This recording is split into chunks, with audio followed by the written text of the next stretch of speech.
যিনারা বলেন যে 15 বছর পর্যন্ত আমরা এই জন্য আন্দোলন করি নাই যে মৌলবাদরা ক্ষমতার মধ্যে যাবে, এই জন্য আমরা আন্দোলন করি নাই। আপনি কুলাঙ্গার, আপনি মৌলবাদী। এই যে নামাজিদের বিরুদ্ধে কথা বলেছেন, রোজাদারদের বিরুদ্ধে কথা বলেছেন, ইসলামের বিরুদ্ধে কথা বলেছেন, আপনার এটা রাইটনেস নাই, আপনার এটা অধিকার নাই। কি বলেছেন? এই মৌলবাদরা যখন দেশ শাসন করেছিল সেই সম্পর্কে আল্লাহ রাসূল বলেছেন খায়রুল কুরুনি কারনি, খায়রুল কুরুনি কারনি।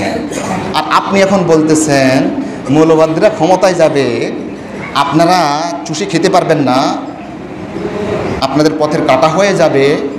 এই জন্য বলছেন আল্লাহু তাআলা ফি কালামিহিল মাজিদ ওয়াল ফুরকানিল হামিদ আউযু বিল্লাহি মিনাশ শাইতানির রাজীম বিসমিল্লাহির রহমানির রহিম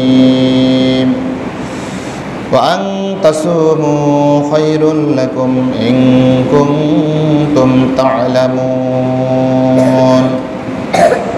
صدق الله العظيم। রমজানুল মুবারক কখন ফরজ হয়েছে, ওই সময়ে কেন ফরজ হলো, আর বর্তমান সময়ে রমজানের আবেদন কি, রমজান দ্বারা আমরা কি উপকার লাভ করতে পারি, এ প্রসঙ্গে দুইটি কথা আলোচনা করেই আমার আলোচনা শেষ করব। সম্মানিত আমার দিনী ভাইরা, আপনারা সবাই জানেন যে আমাদের ইসলামী শরীয়তের মধ্যে যে সকল বিষয় করণীয়, আবার কিছু আছে বর্জনীয়।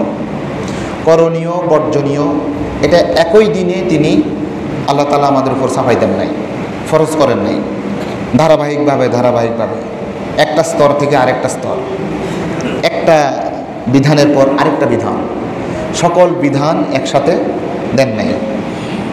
ইমানের বিধান দিয়েছেন 13 বছর পর্যন্ত, আল্লাহ রাসূল 13 বছর পর্যন্ত শুধু ইমানের দাওয়াত দিয়েছেন, নামাজের দাওয়াত দেন নাই।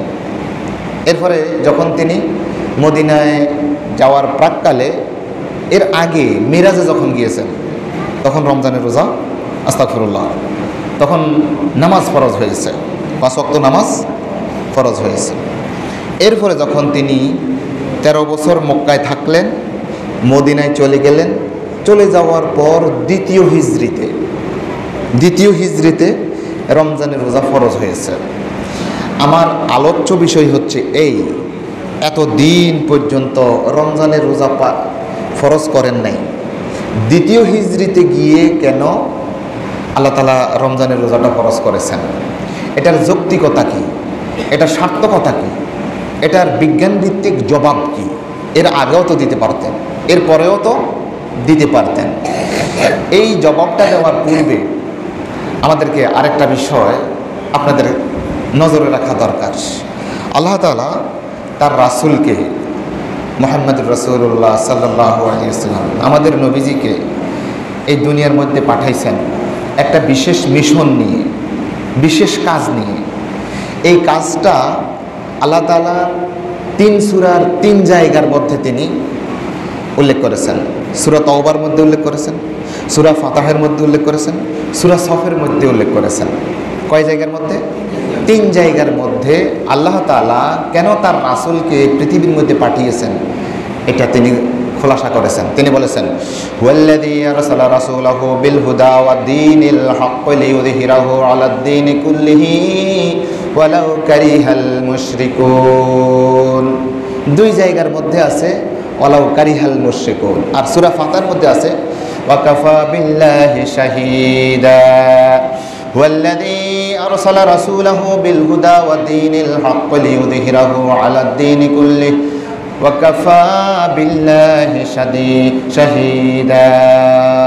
তিনি সেই রাসূল, সে আল্লাহ, তিনি সেই সত্তা যিনি তার রাসূলকে দ্বীনে হক সহকারে তার রাসূলকে পাঠিয়েছেন, যেন তিনি এই দ্বীনে হককে যেন সকল আদিয়ানে বাতিলা, সকল মতবাদের উপর এই মতবাদটাকে যেন তিনি বিজয়ী করতে পারেন। দুনিয়াতে অনেক মতবাদ থাকবে, সকল মতবাদের উপর ইসলামী মতবাদ, এই ইসলামী দ্বীনকে যেন তিনি প্রতিষ্ঠা করতে পারেন, কায়েম করতে পারেন। এই জন্য তিনি তার রাসূলকে পাঠিয়েছেন। আর দ্বীনকে প্রতিষ্ঠার জন্য একবারে অপরিহার্য একটা জিনিস হচ্ছে রাষ্ট্রীয় ক্ষমতা থাকা, রাষ্ট্রীয় ক্ষমতায় ইসলাম থাকা। যতদিন পর্যন্ত না রাষ্ট্রীয় ক্ষমতার মধ্যে ইসলাম না থাকবে, দ্বীন না থাকবে, ততক্ষণ পর্যন্ত আপনি শত চেষ্টা করলেও পরিপূর্ণভাবে দ্বীনি কাজ আপনি করতে পারবেন না। যেমন ধরুন, আমরা এখন ব্যাংকিং যেই লেনদেন করি, ব্যাংকিং লেনদেন, এটা আমাদের দেশের মধ্যে দ্বীন ইসলাম পরিপূর্ণভাবে কায়েম না থাকার কারণে, তো ব্যাংকিং খাতের মধ্যে আমরা, আপনি জানেন বা নাই জানেন, আপনি সুদের সাথে জড়িত হয়ে যাচ্ছেন। এটা থেকে আপনি বের হতে পারছেন না। হ্যাঁ, এটা কি জন্য? এটা রাষ্ট্রীয় সিস্টেম, আর রাষ্ট্রীয় সিস্টেমের কারণেই এই কাজটা আপনাকে করতে হচ্ছে। তাহলে দেখেন, আপনি যদি সুদ থেকে বাঁচতে হয়, আপনি বলবেন যে ও আমি তো বাঁচতেছি না, আমি সামগ্রিক কথা বলছি, পুরো দেশের কথা বলছি। পুরো দেশ থেকে সুদ যদি আপনি উঠাইতে পারেন, ওটাতে আপনার ইচ্ছা হয়, তখন আপনি নিজে নিজে পারবেন না। এটা রাষ্ট্রীয় ক্ষমতার মধ্যে, এটা প্রেসিডেন্ট, তারপরে যাইয়া আমাদের এমপি সাহেবদের, মন্ত্রী সাহেবদের, ওই সংসদের মধ্যে এটা আইন পাশ করতে হবে যে সুদ চলবে না। তাহলে ইসলাম যতদিন পর্যন্ত সেই রাষ্ট্রীয় ক্ষমতার মধ্যে না যাচ্ছে, ততদিন পর্যন্ত আপনি পরিপূর্ণভাবে ইসলাম পালন করতে পারবেন না, চেষ্টা করলেও আপনি পারবেন না। তো আল্লাহ তাআলা তার রাসূলকে পাঠিয়েছেন দ্বীনকে কায়েম করার জন্য, দ্বীনকে কায়েম করার জন্য। এটা কি? এটা রাষ্ট্রীয়ভাবে এটা অপরিহার্য। এই জন্যই আল্লাহ রাসূল যখন মক্কা থেকে মদিনায় গেলেন, তিনি ছোটোখাটো একটা ইসলামী রাষ্ট্র তৈরি করলেন। আপনার এটা জানা আছে, মদিনার মধ্যে, মক্কা শরীফের মধ্যে এটা পারেন নাই, মদিনার মধ্যে গিয়ে তিনি একটা রাষ্ট্র ব্যবস্থা, ইসলামী রাষ্ট্র ব্যবস্থা কায়েম করলেন। কায়েম করার পর তো শুধু কি উনি একজনেই কি সারা দেশ চালাবেন? লোকজন লাগবে না? আমরা হয়তো বা এখন বলি মন্ত্রী, এমপি, চৌকিদার, মেম্বার, তারপরে এমপি, এগুলো বলি। তো ওই সময়ের মধ্যে গভর্নর আছিল। আল্লাহ রাসূল বিভিন্ন জায়গার মধ্যে লোক সেটিং করেছেন, সাহাবাই কেরামকে সেটিং করেছেন। ওনারা এক একটা অঞ্চল, এক একজন সাহাবা এগুলোকে দেখভাল করেছেন। তো যেই সময়ের মধ্যে জনগণের সম্পদ সাহাবাই কেরামের হাতে আসা শুরু করেছে, বিভিন্ন এলাকা জয় হচ্ছে, বিভিন্ন দেশ জয় হচ্ছে, বিভিন্ন অঞ্চল জয় হচ্ছে, ওই সময়ের মধ্যে জনগণের টাকা ওই যে গভর্নর সাহাবাই কেরামদের হাতে আসা শুরু করেছে। ওই মুহূর্তে আল্লাহ তাআলা এমন একটা সিস্টেম তৈরি করে দিলেন যে আমার এই সাহাবাই কেরামের হাতের মধ্যে জনগণের টাকা থাকবে, অর্থ থাকবে, এটা যেন আত্মসাৎ না হয়। যার যে অধিকার, এক কানা কড়ি থেকে যেন সে ওই প্রাপকের নিকট যেন পৌঁছিয়ে দেয়। এখন এটা কীভাবে সিস্টেম, এটা কিভাবে সম্ভব? আল্লাহ তাআলা ওই মুহূর্তে রমজানের রোজা ফরজ করলেন। বলেন না সুবহানাল্লাহ।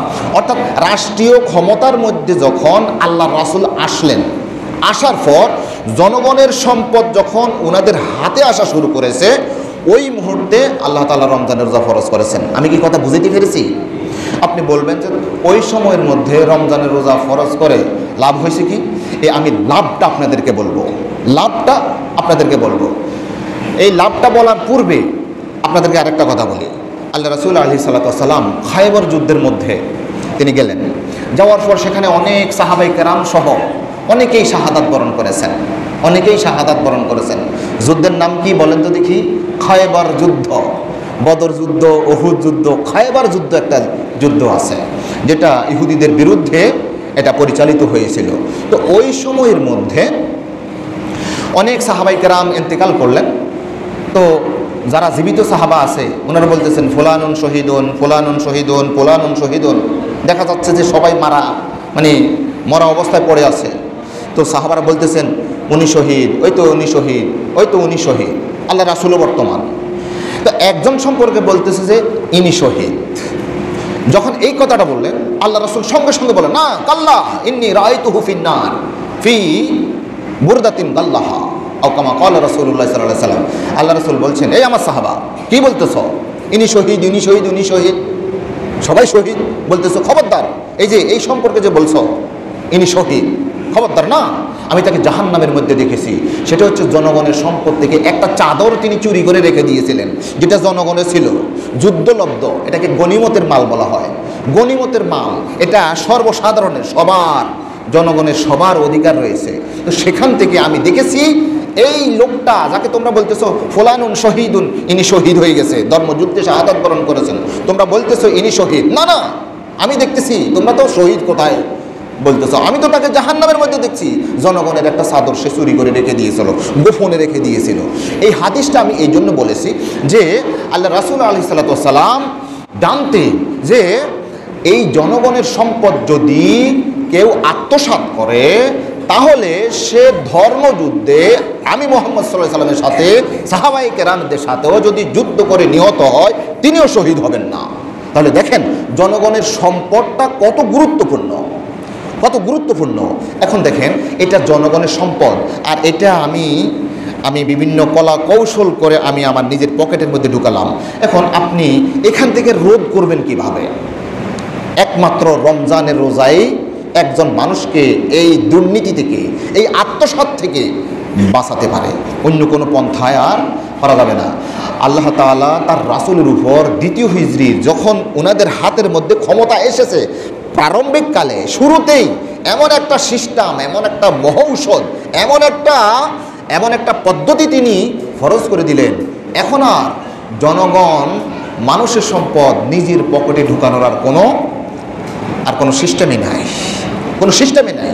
এই রমজানের এই সিস্টেমটা চালু করার পরে আইয়ামে জাহিলিয়াত, যেই জাহিলিয়াতের মধ্যে মানুষকে খুন কা বদলা খুন, খুন কা বদলা খুন, তুমি আমাকে খুন করেছো আমি তোমাকে খুন করব, এই জাতীয় একটা পাষণ্ড এক সমাজ ব্যবস্থা জাহিলিয়াত, আমরা বলি আইয়ামে জাহিলিয়াত, সেই জাহিলিয়াতের সেই যুগকে আল্লাহর রাসূল বলছেন খায়রুল কুরুনি কারনি সুম্মাল্লাযীনা ইয়ালুনাহুম সুম্মাল্লাযীনা ইয়ালুনাহুম।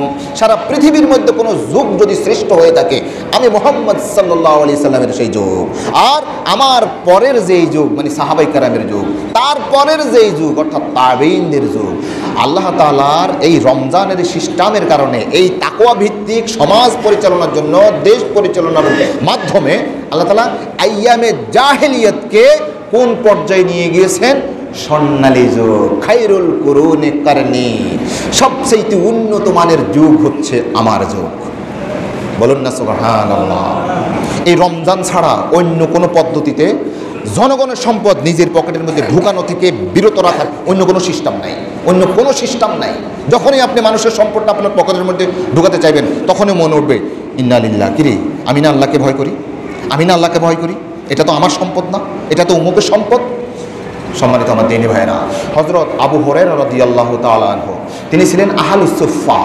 আল্লাহ রাসূল মসজিদে নববীর মধ্যে 70 জনের অধিক কিছু সাহাবায়ে কেরাম সবসময় সেখানে অবস্থান করতেন।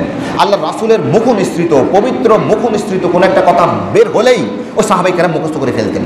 এর মধ্যে সবচেয়ে বেশি যিনি পরিশ্রম করেছেন তিনার নাম হচ্ছেন হযরত আবু হুরায়রা রাদিয়াল্লাহু তাআলা আনহু। আপনারা নাম শুনেছেন না? আবু হুরায়রা রাদিয়াল্লাহু তাআলা আনহু। উনি বলেন যে আমি অনেক সময় আমার পেটের খিদার কারণে এত কষ্ট পেতাম, আমি মির্গি রোগের মতো আমি এভাবে উলটপালট হতাম, আমি বেহুশ হয়ে আমি গড়াগড়ি করতাম। সবাই মনে করতো আমি মির্গি রোগী, কিন্তু আসলে আমি মির্গি রোগী নয়, বরং আমার পেটের ক্ষুধার জ্বালায়। তারপরে ওনারা এত আত্মসম্মান বোধ ওনাদের ছিল যে কারো কাছ থেকে কিছু টাকা, কারো কাছ থেকে কিছু সম্পদ খেয়ে তিনারা খাবেন, এই জাতীয় ওনাদের মানসিকতা ছিল না। এত ব্যক্তিত্ব সম্পন্ন, এত মর্যাদা সম্পন্ন, এত প্রেস্টিজওয়ালা ছিলেন। তো একদিন আমি এইভাবে পেটের খিদায় আমি আর পারতেছি না। আবু বকর রাদিয়াল্লাহু তাআলা আনহু আসলেন, আমি সালাম দিলাম।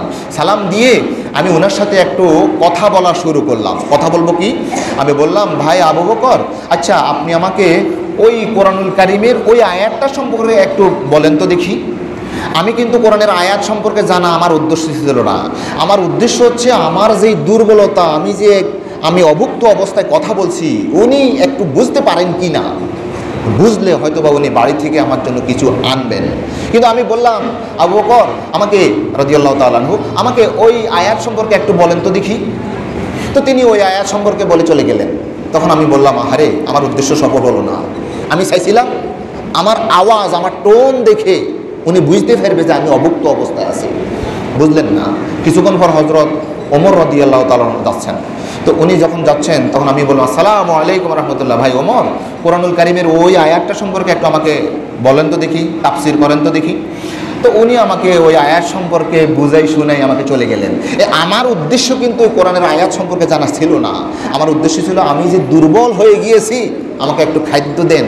কিন্তু আমার প্রেস্টিজের কারণে আমি এটা বলছি না, কিন্তু ইনিও বুঝলেন না। এরপরে রাসূল করিম সাল্লাল্লাহু আলাইহি সাল্লাম আসলেন। আমি সালাম দিলাম, আসসালামু আলাইকুম রাহমাতুল্লাহ ইয়া রাসূলুল্লাহ। আমার মা বাপ আপনার কদমে কোরবান হোক। আমার কথার টোন দেখেই আল্লাহ রাসূল বুঝে গেলেন, আবু হুরায়রা আসো। তো তিনি হুজরার দিকে নিয়ে গেলেন। ওখানে গিয়ে দেখলেন যে এক পেয়ালা দুধ আছে। তিনি খুশি হয়ে গেলেন। পরিবারকে বললেন, এই দুধ কোত্থেকে এসেছে? বলা হলো যে এটা হাদিয়ে এসেছে। তা আল্লাহ রাসূল হযরত আবু হুরায়রাকে বললেন, আবু হুরায়রা চলো, আহলুস সুফফা আছে না, ওই যে মসজিদের মধ্যে আরও 70 জন, তুমি তো একজন, আরও কতগুলো আছে যে, ওনাদেরকে একটু ডাকো। তখন আমি চিন্তা করলাম, গিরি এক পেয়ালা দুধ এতগুলো মানুষকে আল্লাহ রাসূল খাওয়াবেন, আমি তো খিদায় আমার পেটের কিরমি মরে যাচ্ছে, আমাকে বলবো যে তুমি খাও না, আরও 70 জনকে সেখানে ডাকার জন্য বলতেছে। কি করব, আল্লাহ রাসূল বলেছেন, এই জন্য আমি ডাকলাম, ভাইরা আসেন। তো আল্লাহ রাসূল বলেন, হ্যাঁ আবু হুরায়রা তুমি এদিকে তাকাইও না। তো একটু থুতু মোবারক ওটার মধ্যে আল্লাহ রাসূল লাগিয়ে দিলেন। এবার বললেন যে তুমি পরিবেশন করো। আবু হুরায়রা বলেন যে আমি সাহাবায়ে কেরামকে খাওয়ানো শুরু করলাম, ওই যে আহলুস সুফফা মসজিদের মধ্যে যারা এতেকাফের মতো থাকতেন আর কি। তো ওনাদেরকে খাওয়ালাম, ওনাকে খাওয়ালাম, সবাইকে খাওয়ালাম। খাওয়ানোর পর আল্লাহ রাসূল বললেন, আবু হুরায়রা আর কেউ আছে আমি আর তুমি ছাড়া? না ইয়া রাসূলুল্লাহ। তো এবারে তুমি খাও। হ্যাঁ আমি খেলাম। আরও খাও। আমি খেলাম। আরও খাও। আমি খেলাম। আল্লাহর কসম করে বলছি, আমি বলছি ইয়া রাসূলুল্লাহ আমি আর খেতে পারবো না, আমার আর খাওয়ার আর সাধ্য নাই, আমার আর প্রয়োজন নাই, আমি আর খাইতে পারতেছি না। এবার আল্লাহ রাসূল আলাইহিস সালাতু ওয়াস সালাম অবশিষ্ট দুধ তিনি নিজে পান করলেন। বলেন না সুবহানাল্লাহ। আপনি বলবেন এটা তো আমার বুদ্ধি ধরে না, আপনার বুদ্ধি ধরবে না, এটা আল্লাহ রাসূল আলাইহিস সালাতু ওয়াস সালামের মুজিজা। অল্প জিনিস তিনি এতগুলো মানুষকে তিনি খাওয়ালেন। আমি হাদিসটা বলার উদ্দেশ্য আরেকটা, আমার উদ্দেশ্য হচ্ছে এই, আল্লাহ রাসূল আলাইহিস সালাতু ওয়াস সালাম রাষ্ট্রপ্রধান, তিনি হচ্ছেন লিডার। একজন লিডারের কাজ কি? আমি এই জন্য এই হাদিসটা আপনাদের খেদমতে উল্লেখ করেছি। একজন লিডারের কাজ হচ্ছে তার কর্মী বাহিনী সবার সকল প্রয়োজন মিটবে, তারপর ওই নেতাজির তিনি সেখান থেকে ভোগ করবেন। আপনি দেখেন, আর আমাদের এই বর্তমান সময়ের মধ্যে আমাদের লিডাররা আপনার জন্য 1 টন খাদ্য বরাদ্দ হয়েছে, এই এলাকার জন্য ধরুন 1 কোটি টাকা 5 কোটি টাকা বরাদ্দ হয়েছে। তো ওই যে যেখান থেকে পাস হয়েছে সেখান থেকে প্রথমেই 20% দিয়ে দিতে হবে, এরপর যেখানে আসবে সেখানে আরও 10%, এরপরে আরও পার্সেন্ট করতে করতে করতে ওই যে আপনার পর্যন্ত আপনার এলাকার জন্য যেই বরাদ্দ হয়েছে সেখানে ওই টুটাফাটা ওই যে সমুদ্রের মতো করে আপনার জন্য বরাদ্দ হয়েছিল, আর আপনার কাছে আসতে আসতে ওই যে নলকূপের সিবার পরে যেই ফোঁটা ফোঁটা করে পানি আসে এটা আপনার জন্য বরাদ্দ হয়। আমি কি বেশি বাড়িয়ে বলেছি? তাহলে রমজানের এই তাকওয়া আমাদের বর্তমান সময়েও কত যুগোপযোগী, এটা কত অপরিহার্য একটা বিষয় আপনি কল্পনা করতে পারবেন না। আজ যদি আমাদের বর্তমান সময়ের পরিচালকগণ এই রমজান থেকে যদি শিক্ষা নিত যে এটা আমার সম্পদ নয়, এটা জনগণের সম্পদ, তাহলে কাড়ি কাড়ি টাকা, বিলিয়ন মিলিয়ন টাকা বিদেশের মধ্যে ওই সুইস ব্যাংকের মধ্যে সেখানে যেত না, আমাদের দেশ থেকে টাকা পাচার হতো না। আমি কি বাড়িয়ে বলেছি? আমি কি কথা বুঝতে পারতেছি? তাহলে দেখেন আল্লাহর রাসূল আলাইহিস সালাতু ওয়াস সালাম এই পদ্ধতিতে উনার যে সকল সাহাবায়ে কেরাম বিভিন্ন অঞ্চলের গভর্নর হচ্ছে, তাদের হাতে জনগণের সম্পদ আসছিল, এই পদ্ধতিতে তিনি লিডারশিপ নেতৃত্ব তিনি দিয়েছেন আর এগুলো শিক্ষা দিয়েছেন। আরেকটা ঘটনা বলি, আল্লাহ রাসূল আলাইহিস সালাতু ওয়াস সালামের কাছে বনি মাখজুম গোত্রের এক মহিলা যিনি চুরি করেছেন, এই মহিলাকে নিয়ে এসেছেন। আল্লাহ রাসূল শরীয়তের যেই হদ সেটা প্রয়োগ করবেন। আল্লাহ তাআলা বলেছেন, আস-সারিকু ওয়াস-সারিকাতু ফাকতাউ আইদিয়াহুমা, চোর এবং চুরুনির হাত কেটে দাও। এখন বনি মাখজুম গোত্রের এই সম্ভ্রান্ত মহিলা চুরি করেছে, এখন ওনার হাত কাটা যাবে, এটা দেখতে তো তত সুন্দর লাগে না। এত সম্ভ্রান্তশালী এক পরিবারের মধ্যে চুরি করেছে ঠিক আছে, কিন্তু হাত কাটা পর্যন্ত গেলে কেমন লাগে। এখন আল্লাহর রাসূলের কাছে যাইয়ে কেউ যে একটু সুপারিশ করবে, ইয়া রাসূলুল্লাহ এই শাস্তিটা দিয়েন না, এটা বলার মতো সেই যোগ্যতা ওই হেডম সাহাবাই কেরামের মধ্যে কুলাচ্ছিল না। তখন সবাই মিলে পরামর্শ করে বললেন যে উসামা বিন যায়েদ রাদিয়াল্লাহু তাআলা আল্লাহর রাসূলের পালক পুত্র, উনাকে একটু বলে দেখি, উনি একটু আল্লাহ রাসূলকে সুপারিশ করুক যে ইয়া রাসূলুল্লাহ এই শাস্তিটাকে একটু মওকুফ করা যায় না, ভিন্নভাবে করা যায় না। তো উসামা বিন যায়েদ রাদিয়াল্লাহু তাআলা আল্লাহর রাসূলের কাছে যাইয়া বললেন ইয়া রাসূলুল্লাহ একটু বিষয়টাকে যদি একটু নরমালি দেখতেন, ওই মহিলা সম্পর্কে একটু যদি নরমালি দেখতেন।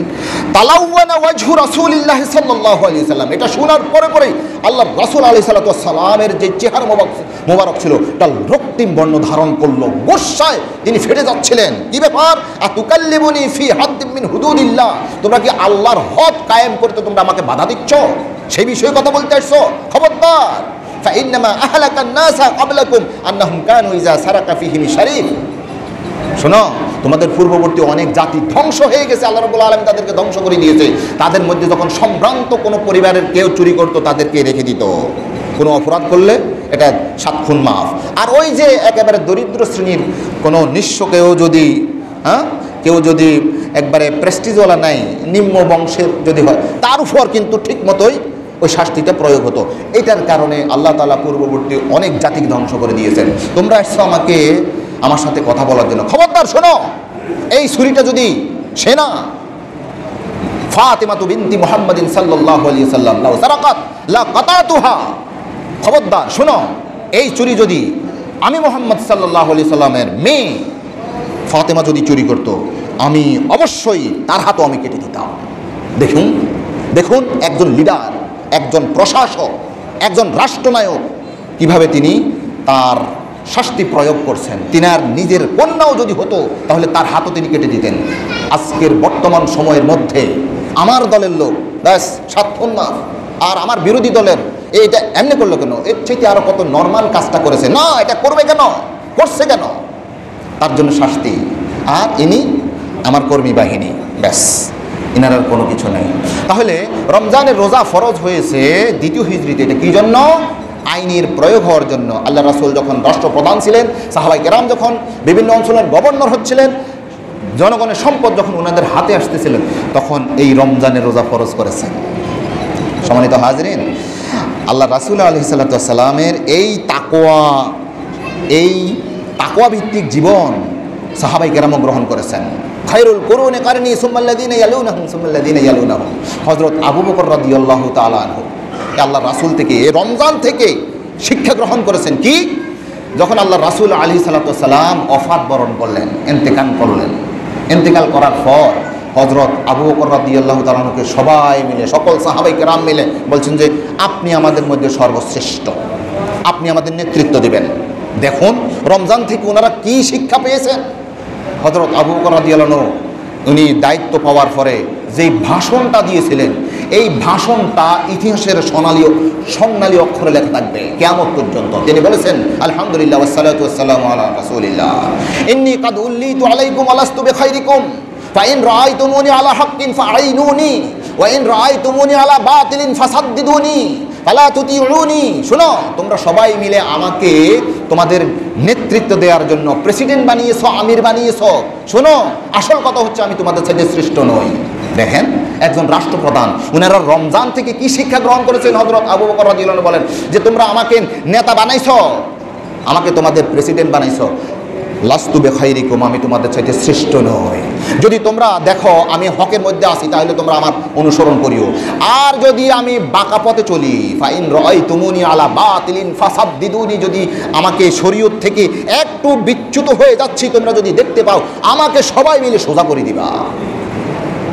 সুবহানাল্লাহি ওয়া বিহামদিহি।